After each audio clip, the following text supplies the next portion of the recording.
Hey guys, welcome back to Gamers Eden. I'm Matt, I'm Tim. and we're doing something a little different. It's been a while, even though we tried to do recordings earlier and totally forgot how to record. So, As in, totally forgot means we didn't start a video recording at all.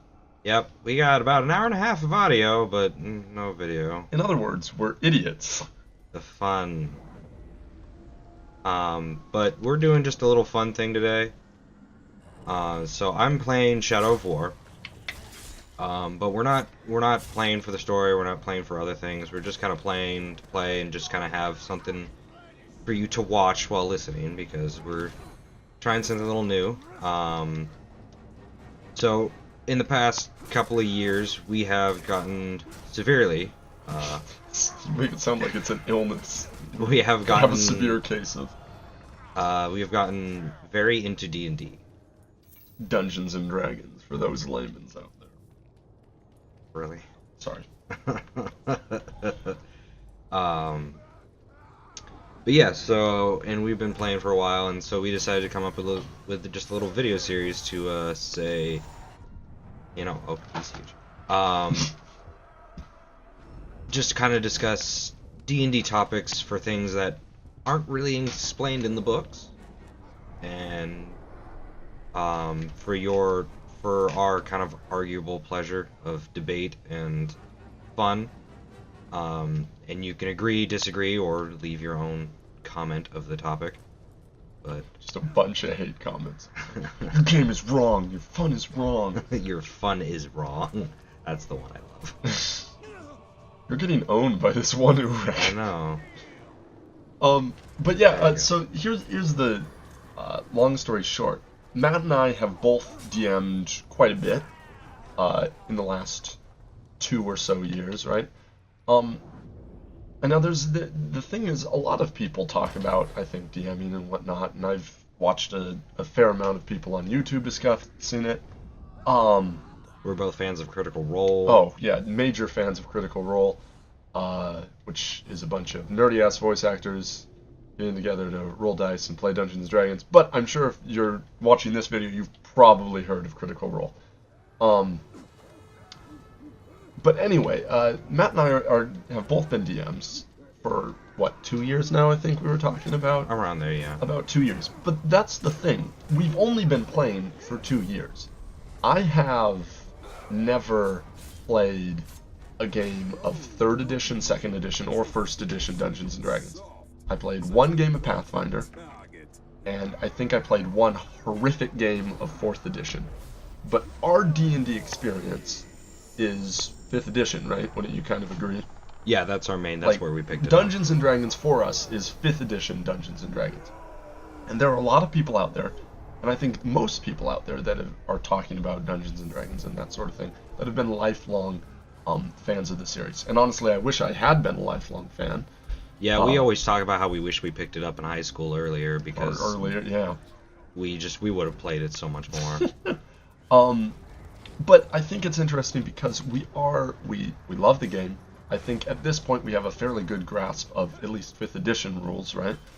And the role-playing aspect and all that comes with it. But we haven't played this game for 20, 30 years. We're still fairly new, though kind of we have some expertise in that we've been doing it for 2 years. Anyway, all that aside, so like Matt pointed out, this is Shadow of War. We're just using it to have something to show you guys while we talk about these topics.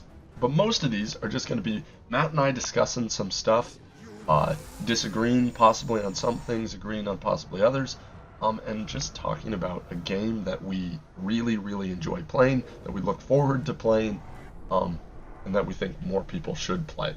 I'd think, right? Oh yeah, no, you're So I have here in my hands a piece of paper with a lot of different topics on it. I don't know how far we're going to get. Matt doesn't know what's on this piece of paper because I want to surprise him and make him suffer because I have prepared answers and he doesn't. So obviously my answers will be better, giving me an advantage in our arguments to come. We'll see. All right, People so commend me for my improv. So all right, very well. at least when it comes to DMing, There we are. I made Good. people fight a tree god. So I mean, should we start there, or do you want to go with one of the Oh no, topics no, I let's have? go with one of your topics. I'm good. I'm good with yours. All right. So, first thing on the list that I brilliantly came up with is a fairly straightforward answer, but I'd like you to kind of explain it. I can go first if you want. Sure. But as a DM or as a player, honestly, that could be the same answer or a different answer. What is your favorite monster from the monster manual, or just your favorite That's monster big. to either throw at players or to have thrown at you if you are a player? Now, if you want, we can break this up into low-level monsters and high-level monsters. Do you want to do that? Yeah, because I feel like that at least divides it into sections. that All I right, believe. so we'll start with favorite low level, and not necessarily like ground dirt low level, but Yeah. challenge rating 1 through 5. Okay. Favorite low level monster. Why don't you go first? I All need right. a minute. I need just a minute. Sure. Now I don't know if it's kind of cliche. I think they might be overused. People might say they're really overused. But for low level, first, second, third level parties, I like goblins. Now, my reasoning for that is not necessarily that goblins are anything special. If anything, goblins are inherently not special. They don't really have a lot of stuff going for them. They don't have a cool ability or anything. But I think there's something very satisfying about the goblins. The idea that they're these small, not very intelligent, but very warlike creatures that you can kind of kill without remorse or mercy. I think that they're not incredibly threatening, so that for a low level party it's fine. But they are intimidating in numbers. And honestly, and you can correct me if I'm wrong, but I think as a DM, and right, we're coming at this from a DM's point of view if we want, I am better at describing combat when it comes to humanoid-like creatures. Now, what I mean by that is I think it's a whole lot easier to say you, the human warrior, right, are fighting a goblin. You deal 8 damage, which is enough to kill it. You strike the goblin's blade aside, then bring your halberd down on its torso, cutting from the shoulder all the way to the waist, and in a spout of blood, it falls limp on the ground. I think that lends itself to your understanding and your imagination a lot easier, and it's easier to think up those things than, well, how do you kill a giant, for example? Well, you're at their ankle level. How are you killing these things? Now, that might bring creativity up, but I think it's a lot easier for me to describe how you're destroying these small, little, warlike creatures that are just fun to make weird noises with, fun to fight, fun to kill, and fun descriptive ways of chopping off their heads and their limbs and throwing them about and arrows digging into their skulls. Maybe that's overly gruesome or whatever, but that, I think, lends the goblins to being just a fun, classic, easy enemy to kill that I enjoy throwing at players. I don't mind goblins. I don't know. I've never been a big fan of goblins. Mm-hmm. As a DM, I can understand wanting to just throw something fun and easy. Mm-hmm. Because I mean, we recently had that game, and there was a card of which Ricky likes to keep pulling out of his ass Mm-hmm. of too many goblins. Yeah.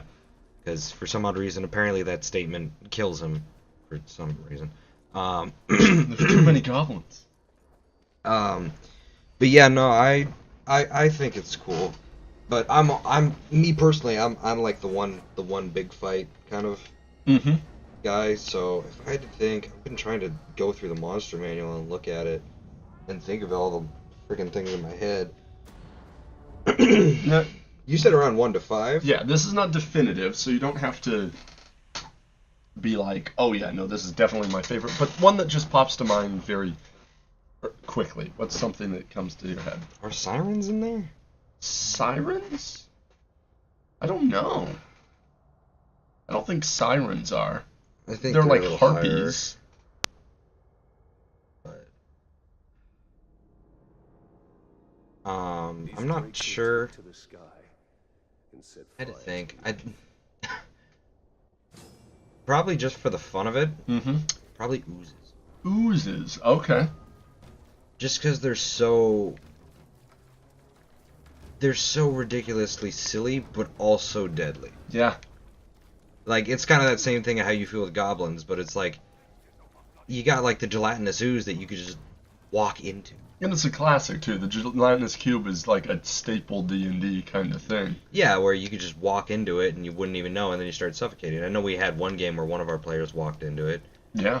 and Right. he just literally just started suffocating, and he started burning, and Mm-hmm. They're fun to he describe. turned into Deadpool.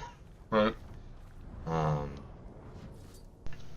But it's just like such an odd one, but it's also a fun one, and it's just like it's always a one that your players just kind of like, oh, like they just kind of are taken back by it, because it's like with the goblins, it's like, oh, it's goblins, let's have some fun killing the goblins, and that's not a bad thing. But it's like the gelatinous ooze, it's like, it's like a cube, it's what's it doing? There's a body in there. There's a it's a weird kind of fun, Yeah.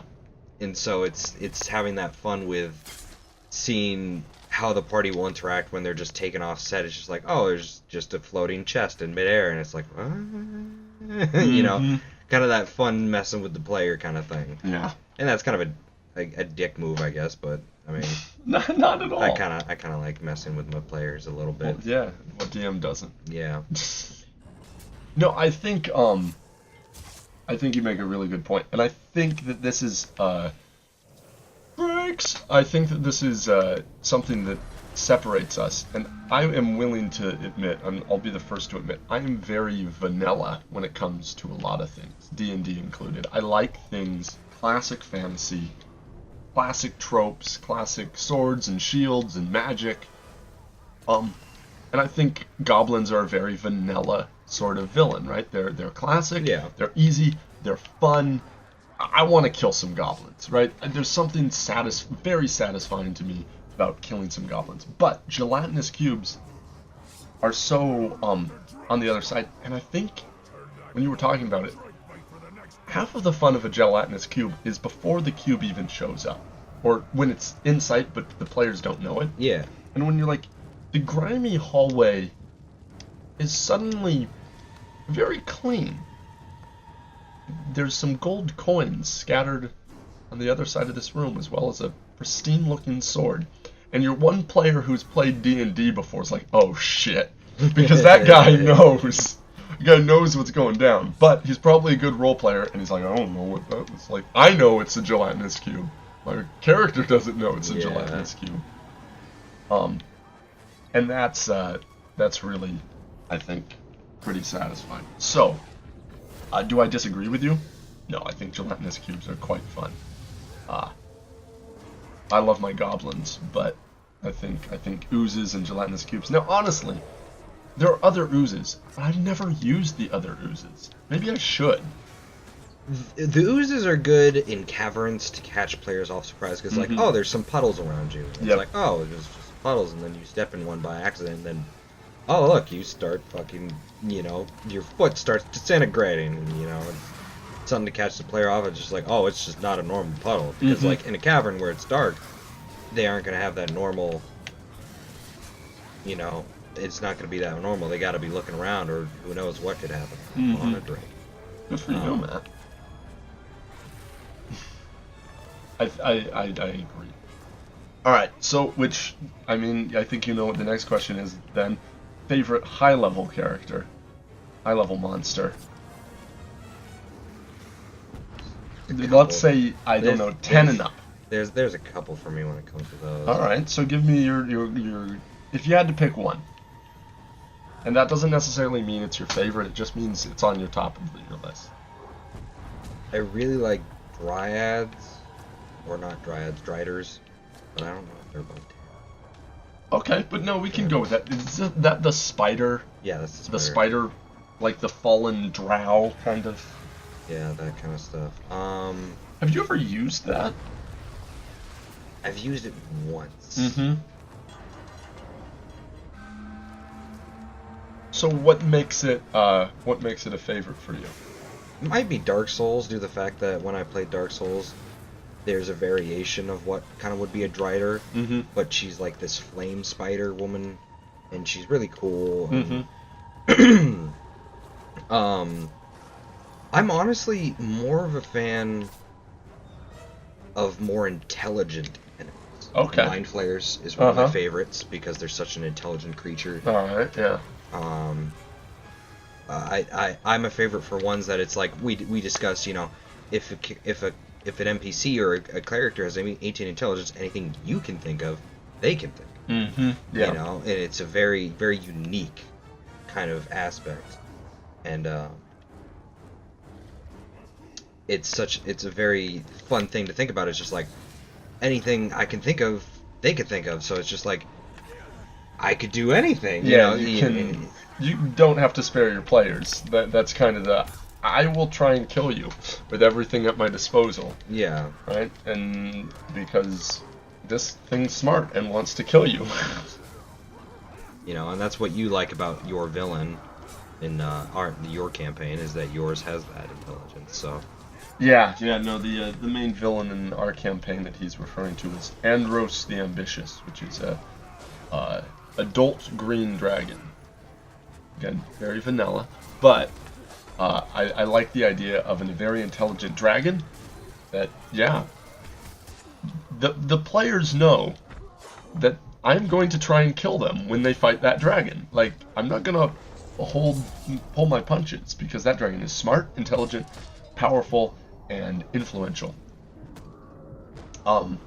So you're saying intelligent high-level creatures, mind flayers, the whatever spider drow thing is called, like Driders. Is it Driders? Yeah. All right. So are those yours? Yeah, mine are mostly intelligent. Like it's not like it isn't fun to just throw something at them, but it's like it's more it's kind of dull to be like, oh, I throw this at you, and what is it? There was one. There was one that Ricky did in his campaign. God damn.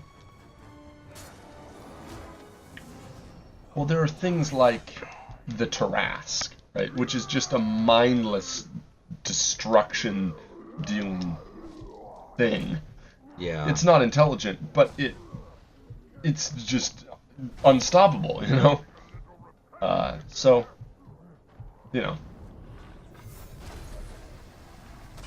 I feel you on that one. So anything we're gonna say, you have the Dryad or Drider thing.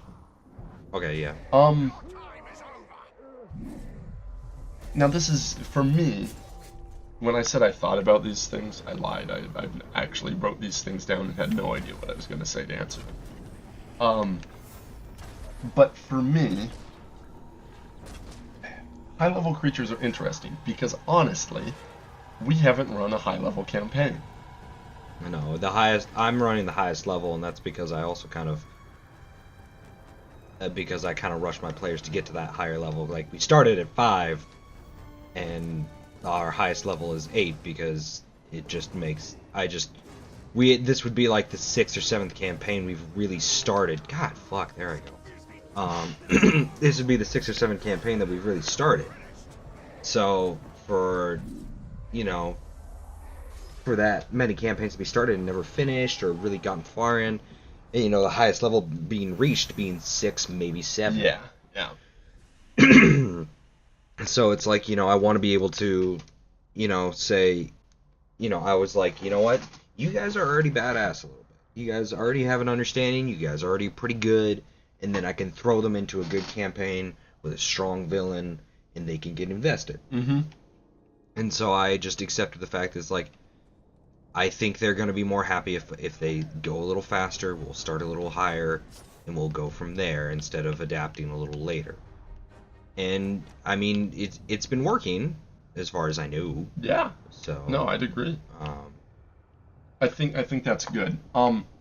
But I think this is a problem that most people have. I don't think most people run high-level campaigns because, honestly, D&D is a hard game to play from level 1 to 20. Not many groups stick around that long, Yeah, it's hard to get that far. Let's be What- outrageous. what- Let's say that you level up every session. That's still 20 sessions, which normally means 20 weeks minimum, right? Yeah. Which, what does that equal? That's half a year. If you're playing on a weekly basis and leveling up every session, that's 6 months. Am I doing my math right? I'm probably doing my math 20 weeks, 4, 8, 12, 16, 20, 5, 6 months. Ish. right. That's a long time That's half a to year. be playing every week. And let's be very, very clear. You do not level up after every No, session. No way. Let's go to Critical Role, right? Which we talked about once again. They play every week. That show, which they played almost every week with few exceptions, right? They started at I think level 7, around there, somewhere. Around No, they started around 9. Did they? Yeah. Start around 9. That's Somewhere between 7 and 9. I know at least one of them was at 9. Yeah, it's they were already fairly high level. That show, season 1 or whatever you want to call it, they finished their campaign 1. Ran, and I'm talking about it like it's a TV show, but ran a show a week for what, 2 years? About, yeah. 2 years. And I Played had every around about a week. year or two before that, too. Yeah, 2 weeks. I mean, 2 years running a game every week, and they started around at level 9 already. That's what it takes to get to a high level campaign. That's insane. So how often do you really get to high level stuff? Not that often. But all of this just to say, high level villains or monsters are really more hypothetical than anything else because you normally don't get that far. Yeah, it is a little bit different. Oh my god, So I forgot about this fuck. Bach the Undaunted. Yeah, he's got 63 and I'm level 40. He's killed me like 6 times. Forgot about him. Ugh. Anyway, my thing. Dragons are a gimme. I love dragons, and I will use dragons, and they're great high-level characters. But for the sake of not talking about dragons, because everyone likes dragons, once again, pretty vanilla, but liches, man. Liches I are want good. to use a lich. I like spellcasters. I like magic. I like intelligent characters. I like an intimidating figure that can literally point at someone and say die, and they can die. They will die. Just a high, very, very high level spellcaster, I think, is something that would be incredibly fun to run, because spells, and this is something I've always said, spells offer diversity, right? A fighter can say, I rolled a hit 3 times, and that's that. Now, superiority die and stuff makes that a little bit more exciting, but I like playing spellcasters because they can do different stuff. Now, give me a villain that's a spellcaster. Oh man, that's what I want. I want to use a lich. And they're, I think, challenge rating like 21 or something Yeah, insane they're like right that. about there. So, I mean, will I ever really get to use it? Probably not. I will probably not get to use a lich as it appears in the book itself. But I would really like to. Ooh, goody. The singer's song will never end. But So, favorite high level, I say lich, you say, you kind of had 2. I mean, mine's just really just intelligent. And so I you mean, kind of he's- agree with me, because Yeah. a lich is a high level. No, yeah, he's very high intelligence. I'm not as magic as you are. Uh-huh. I'm not as for magic, but I'm also a little bit more freeform, as you already talked about. You're a lot more vanilla than I am. Uh-huh. I'm a little bit more freeform. I like creating high level. Okay, fine. I like creating high level intelligent characters, Mm-hmm. but I also like creating ones that just don't want magic. They don't need it, or they're just their own sense of power, that they have. Or like with my campaign that I'm doing, it's because the thing that I've always seen is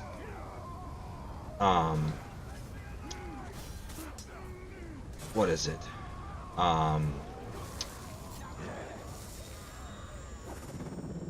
Lincoln. You can't really multi-classing is like a thing, but it's like it's not really that. You know, you don't really get that far ever in the other class, so you don't really become a big variety and things like that. It's like, I would like that ability, like, or like the fact that, like, one of my main villains in that you guys have seen in my campaign is he's purely a buffer. Mm-hmm. He buffers himself. He buffs himself. Mm-hmm. And then he becomes this amazing, capable person. Mm-hmm. He already himself is already powerful, but he's a tactician in the sense that he only needs himself to be used as the support and the tank and everything else as a party. Mm-hmm. And so, I like them even if whether they use magic or not. I just like them being highly intelligent in the sense that it just makes it more fun to be like, I could think of anything. I could think of jeez. You know, the world can be under my feet when I can think of this, and you know, I created a very small little rule that none of my players have ever used because none of them have ever met the requirements, which is if you have a 20 in intelligence, I let you meta knowledge. Mm. I let you roll for meta knowledge to try and meta knowledge them. Mm-hmm. And basically, you're fighting against the D20 to try and meta knowledge. So, I mean, I mean, and we've done that before. It's like, well, you guys aren't getting something, roll an intelligence check, right? Yeah. So, I mean, that's kind of something that we do on a regular basis. But basically, we're kind of saying the same thing. You are saying high-level character, not necessarily with magic, but with a high intelligence, just so that you can throw whatever shit you can think up at the players, right? And I'm saying I'm going with a specific character, a lich, because A, I get to do that, and I get to mess around with high-level spells that are just a lot of fun. Power Word Kill, Time Stop, Meteor Swarm if I want to. Now, I think in the book, their 9th level spell is Time Stop, but you can flip those around, right? It's not super hard to do.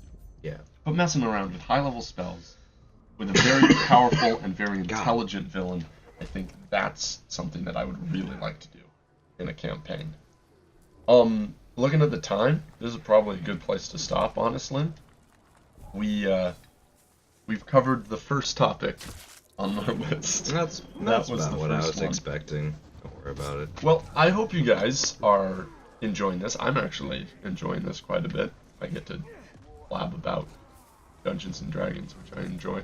You enjoying it? Yeah, no, I'm having a ton of fun. All right, cool. I just gotta make sure I can think. Well, is the Uruk-hai of Mordor distracting you?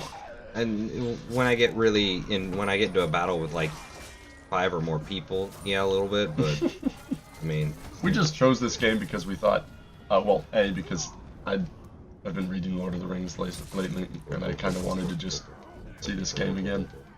And also, we've never finished it. And it's kind of Dungeons and Dragons-y, right? Fantasy. yeah, fantasy babble. Fantasy babble. Alright, well, guys, I feel like you have to kill this guy before we end the episode. Okay, Like, well, all right. I mean, I don't he's have a to pain kill him. seeker. What, am I gonna go like bondage on his ass or? I don't know. He just wants to seek pain, man. Maybe don't kink shame him. Oh, I really hope he comes back with a metal arm. I don't know. The general rule is don't chop off the head, not dead. Anyway, I don't know. There's one guy cut his arm and his head off at least 3 or 4 times, and he kept coming back. He's fucking had bees in his system or something that kept regenerating him or something. I don't know. He was infected by a swarm of something, and then that's for some odd reason. makes sense to me. Bees, head chopped off, still alive. Yeah. Anyway, guys, we hope you've enjoyed this. We're probably gonna keep doing this. I think this is This is fun. a good series. Enjoy our random trip through Mordor as well. We might switch off here and there as well. Yeah. But What are we going to call this? We have to come up with a clever name. Anyway, we'll think up a clever name and it will probably be the title of this episode. Don't look at me like that. Bye, guys.